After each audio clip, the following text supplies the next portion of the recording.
and I'd now like to pass you over to Roger Helmer, MEP for the East Midlands, who's going to give us a talk on whatever.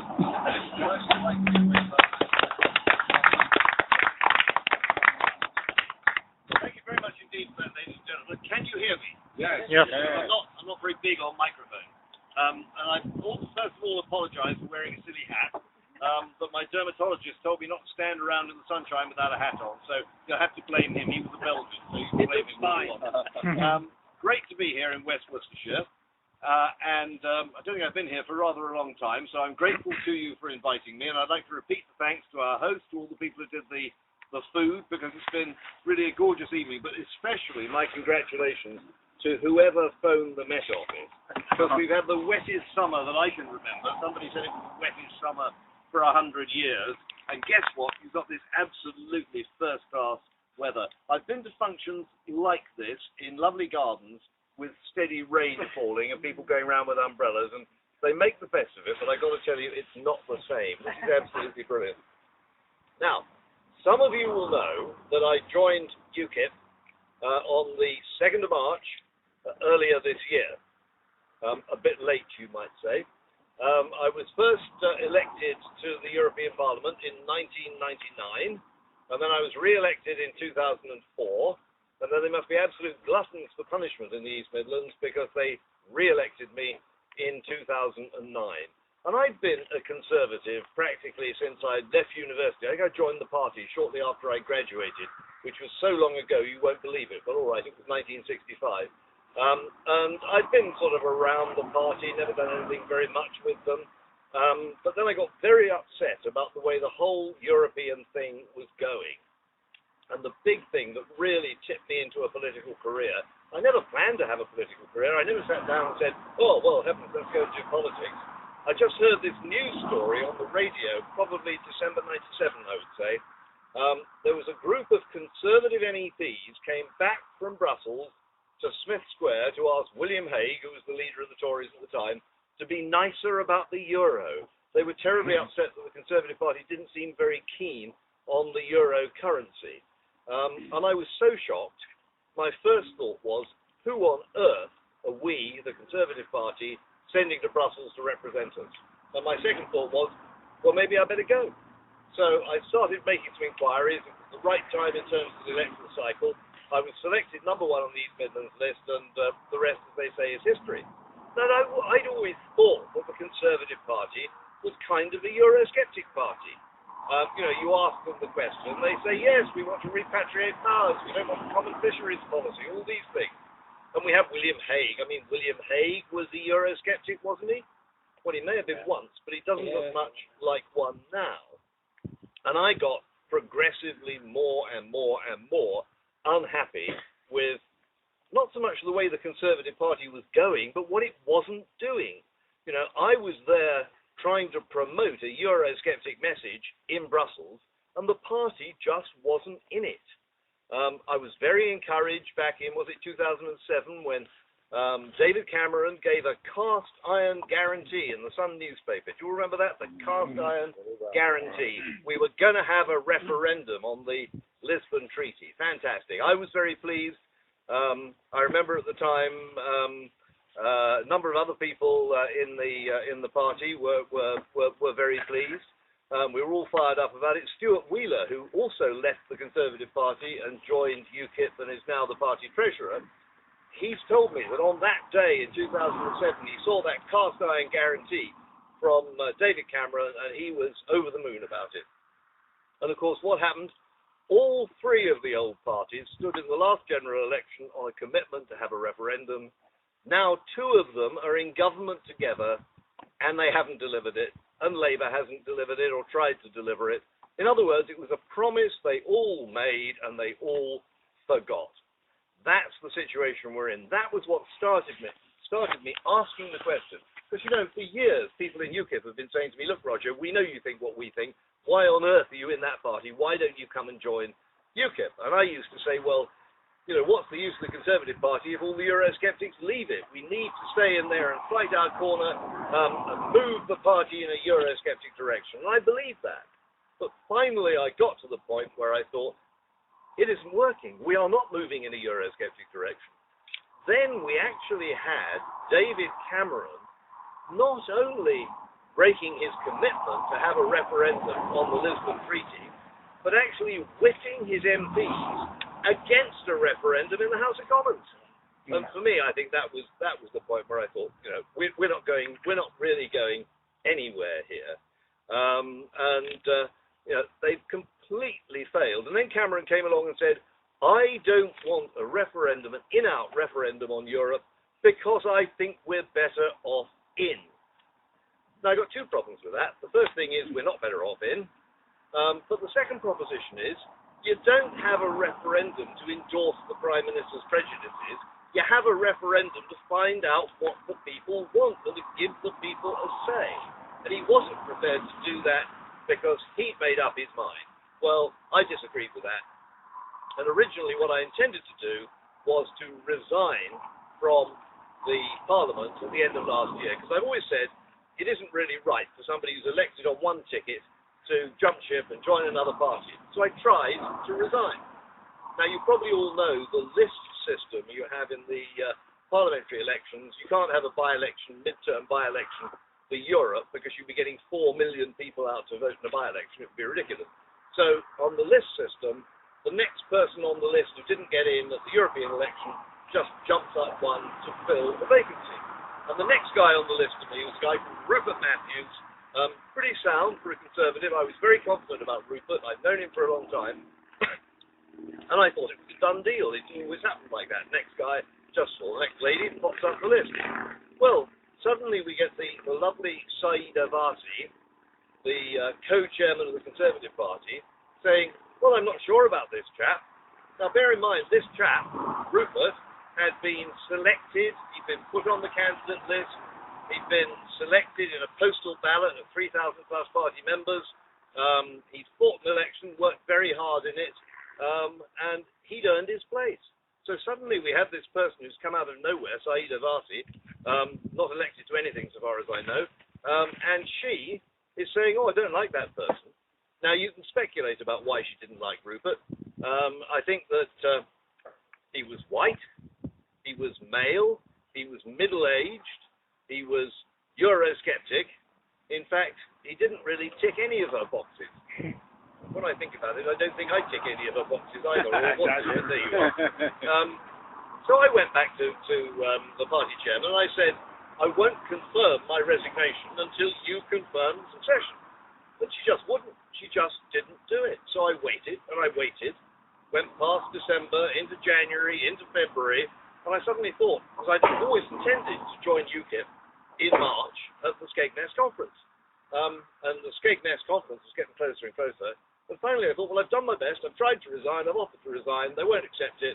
So I'm just going to carry on. So I did. Anyway, and here I am as the newest UKIP MEP. And I'm very happy to be here, because on all the big issues that I've worried about, I got into politics based on the European question. I've got more and more interested in the whole climate and energy debate in the last 5 years. And there's a load of other issues where I just profoundly feel the Conservative Party has got it wrong. And there is only so far you can go with nostalgia and tribal loyalty and all those things. Finally, you have to say, I'm in the wrong party. I'm not doing the right thing here. I'm not supporting the policies that I believe in. And that was the point when I had to move to UKIP. And suddenly I found I'm amongst people who actually agree about all these issues. Not only do they agree, but on day 2, it must have been March the 3rd in Skegness, I was having a chat with Nigel Farage. And he said, oh, Roger, you've done a lot of work on climate and energy, haven't you? Because I've published books and DVDs and written articles and been doing all that kind of stuff, attending conferences and so I've had organised conferences in Brussels. I said, yeah. He said, well, look, we haven't got a spokesman on industry and energy. Would you like to do it? So suddenly, from being in a party where they hate what I say about energy, I'm suddenly in a party where they say, please be our spokesman on energy. So that has been a big focus for me. And with your permission, I will talk a little bit about energy, because it is really, really a very serious issue. What we're doing, we've been working on a booklet setting out UKIP's energy policy. That booklet went to the printers, I think, yesterday, and it will be available, God willing, and if the printer doesn't let us down, it will be available in Birmingham at the party conference later on this month. It is this month, isn't it? Because it's the 1st of September already. 21st, I think, is party conference. I hope some of you are going to be there, and certainly the booklet will be there, and obviously the booklet will be available as well.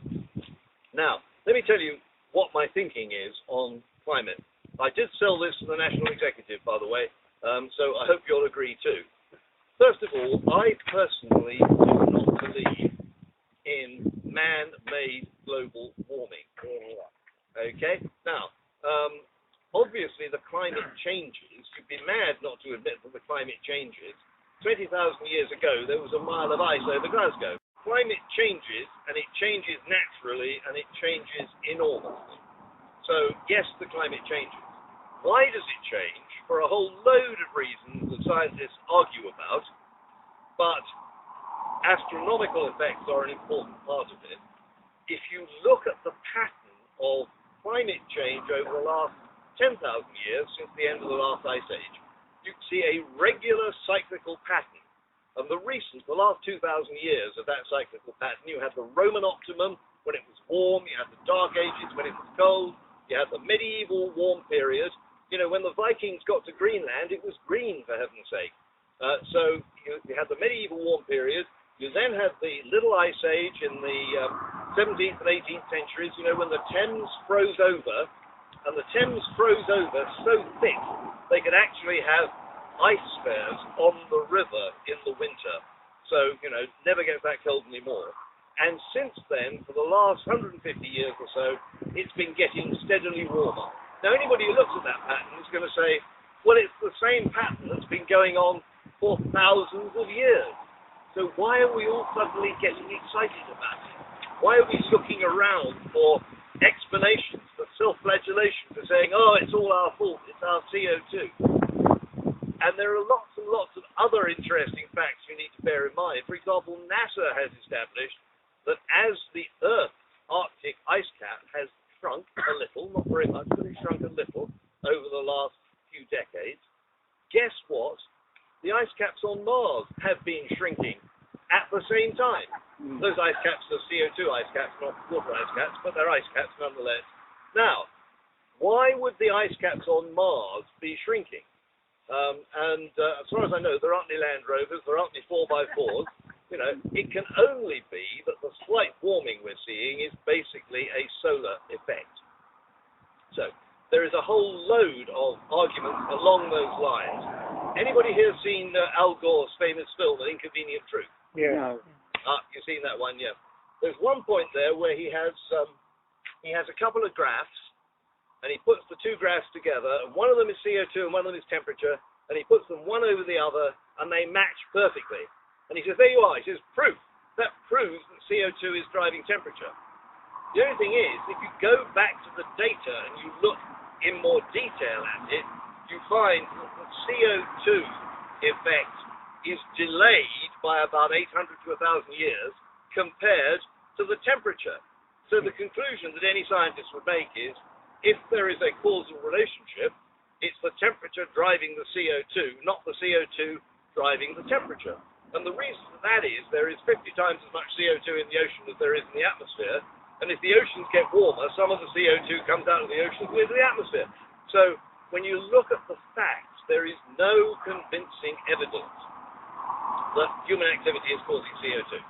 But then I get people saying to me, well, okay, that's your opinion. Lots of scientists say the opposite. So, you know, shouldn't we be doing something just in case? Well, the whole point about insurance is, if the insurance premium is bigger than the cost of the accident you anticipate, you don't buy the insurance. If you've got a £20,000 car and they say they want $250,000 to insure it, you know, you look for another solution. And all the serious economic studies, apart from the third report that have been done on this whole question, suggest that the cost of what we are trying to do to reduce CO2 is actually much greater than the cost of simply adapting to small changes in climate as they come through. So even if you believe that human activity causes climate change, what we are trying to do doesn't make sense. But then, it gets much more fundamental, because the government solution, actually it isn't the government solution, it's Brussels' solution, and this is where you can't really separate the issues out. It's a climate issue, it's an energy issue, but it's also a Brussels issue, because Brussels has said Britain has got to get 15% of its total energy consumption from renewables, okay? And 15% of total energy, including what you put in your car and stuff, the only way to do it is to use the electricity generating system, so you've got to generate 30% of your electricity from renewables. And the government imagines it can do that by building windmills. I don't know if you've got a problem with windmills here. You're very, very lucky. But there is a reason why you should worry, even if they're not right here, because they are doing huge damage to our competitiveness and our economy. And there is a dirty little secret about wind farms. So many things that we talk about in politics, you have a proposition that looks self-evident, it looks obvious, but it turns out to be wrong. Propositions like, you know, if the government needs more revenue, you raise the tax rate and then it'll get more revenue. But unfortunately, after a certain point, there's a law of diminishing returns that doesn't happen. Now, equally, it's obvious that if you put up wind farms and you get electricity from wind turbines, obviously you're saving CO2 emissions, aren't you? Except you're not. And I'll tell you why, and it's very straightforward. If you want to follow up the technical details, if you go to Lord Lawson's Global Warming Policy Foundation, there's a report by Professor Gordon Hughes of Edinburgh University, which is well worth looking at. The point is, as you will have noticed, that sometimes the wind doesn't actually blow. So if you're getting 30% of your electricity generation from wind, and the wind stops, you've got a problem. Now, a lot of the Greens will say, okay, well, maybe the wind stops in Scotland, but all those wind turbines down in Cornwall, they're going to be going like gangbusters, so it'll all balance out. And the answer is, no, it won't, because if you talk to the Met Office, you look at what happens. For example, when you get a high-pressure area over the country for several days, as sometimes happens in the winter when you need the power, you'll find that none of those wind farms are producing anything significant across the whole country. Therefore, you have to have backup. The backup usually has to be gas, because that's the easiest thing to manage, but you are then running the backup intermittently. Now, power plants run most efficiently when you can run them close to continuously. Obviously, you have to adjust them up and down as you go, but you need to run them all the time to get your money back. If you are running a gas-fired power station simply to make up the time when the wind is not blowing, you are running it very, very inefficiently. And the Gordon Hughes study, which has been supported by other studies on the continent, shows that actually the emissions from the system of wind plus backup are just about the same as the emissions would have been if you'd forgotten about the wind, just built the gas and run it properly.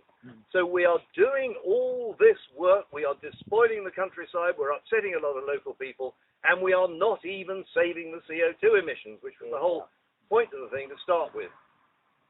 One other little gem, and that is that if you look at the capital cost of achieving that 30% of British electricity generation from modern gas-fired power plants, it will cost about £13 billion to build those power plants, which we desperately need.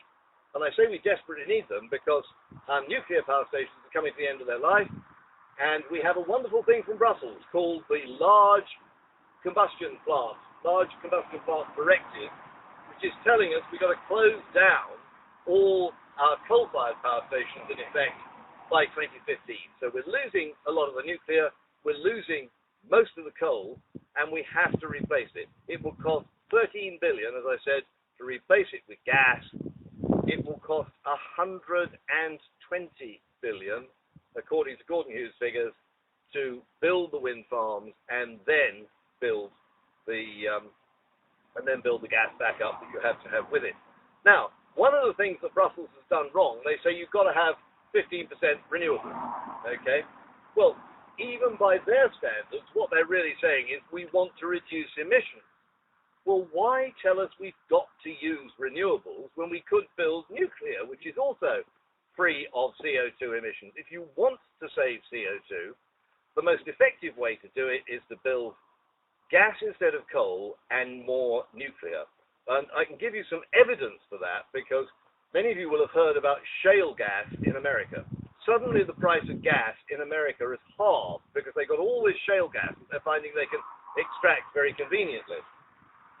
The result of that has been that American emissions have actually declined over the past 5 years because they've been replacing coal-fired capacity with gas-fired capacity, which is about half the emissions for the equivalent power output.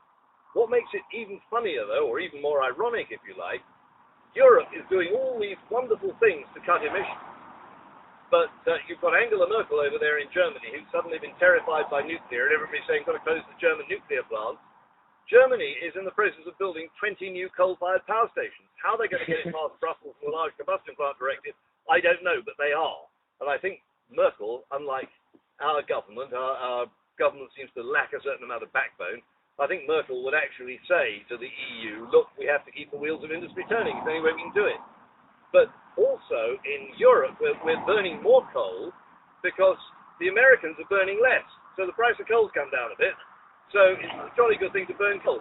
So you have this wonderful irony that everybody thinks Europe is a really committed leaders in green technology and green energy generation, and we'll be cutting our emissions. And Americans, they're the bad guys.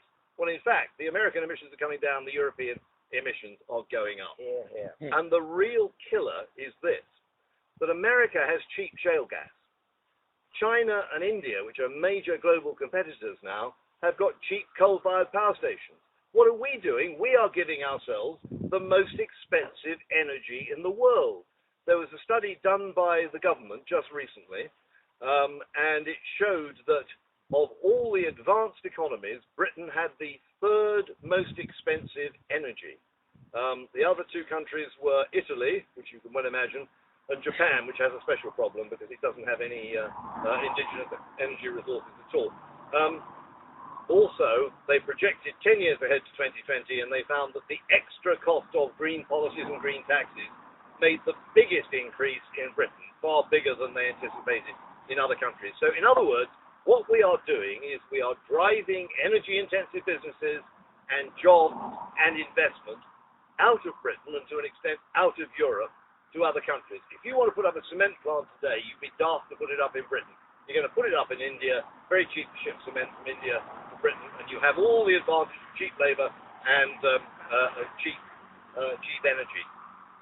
So, normally in UKIP we talk about Europe. I've talked about Europe a little bit, but out there are still people who say UKIP is a single-issue party. Well, we're not a single-issue party. I'm the spokesman on energy. And I think it's important we get that message across. We are a party with a broad policy range, but we are also, I think, in a wonderful position just at the moment. Right, you can read the opinion polls as well as I can. You know, a year ago we were 2 or 3% in the opinion polls. Today we're 10 or 12% on a good day and ahead of the Lib Dems. Why is that? I think it's because of the euro crisis. We've been proved to be right. We've been saying for 10 or 15 years the euro is bound to fail. And I remember being embarrassed in 2005, 2006. People would talk to me in the corridor of the European Parliament. They say, you told us the euro was going to fail. Doing very well, isn't it? And I used to say, well, just wait and see, which is not a very strong answer. But we've waited and we've seen. And the thing is a slow-motion train crash. It's an absolute disaster. Yeah. But what we've had in terms of public opinion, it's been like a sort of perverse soap opera. Every time you turn on the television, it seems, I'm exaggerating slightly, but not very much. Every time you look at the television news, it's disaster in Greece, disaster in Spain, disaster in Portugal, disaster in Italy. And they've created a deal which is simply unsustainable. They could save the euro by massive permanent fiscal transfers from Northern Europe to Southern Europe, but the truth is, as we all know, that Angela Merkel's voters will not vote for that. She can't do it. So the only solution that might work in economic terms is completely unacceptable in electoral and democratic terms. So we have a situation now in UKIP where I think we've got a huge opportunity. Certainly, we've got an opportunity next May when we've got the the council elections, and we've got an opportunity in 2014, of course, which will be the next European elections. And by the way, it's an open secret, we intend to win those elections. We intend to be the largest party in 2014 in the European elections, and we intend to have the largest number of MEPs. And it's happening partly because of all the good work that people in the party have done, partly because Nigel keeps getting those fantastic clips on YouTube, but partly because we have been proved to be right. We've said that Europe wasn't working, we've said that it's damaging our economy, we've said that the euro would crash, and it's all happening. And actually, if you can predict the future from 10 or 15 years ahead, and then you can come back and say, look guys, we're not happy with what's happened, but we did tell you, we did warn you. People suddenly think we've got something intelligent to say. So I think that as a party, we can take huge encouragement from the way things are going, and we can face the future with a great deal of confidence. And I'm delighted I joined UKIP when I did, except I wish I joined it a bit earlier. Thank you very much indeed.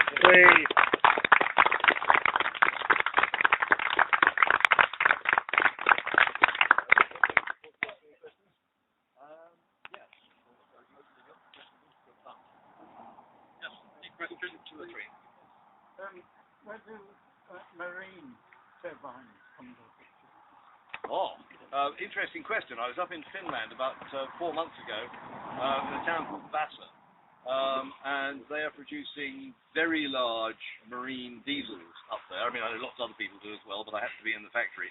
I mean, anybody who's seen the inside of a motor car, you know, you have a cylinder that's about like that. If you look at one of these marine diesels, you've got a cylinder that's about like that. They're enormous, great things. They are being used, obviously they're important in ships.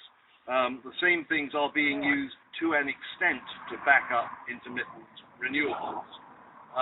But as I say, gas is the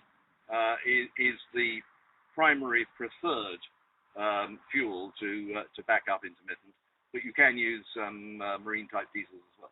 Yes, but how long is gas going to last? The gas, we have known reserves of shale gas to last about 200 years. So I don't think we need to worry about that. It should see us out. There's a lovely line about this that I think is worth quoting. Somebody, I think it was one of the oil ministers of one of the OPEC states, he said, you know, the Stone Age didn't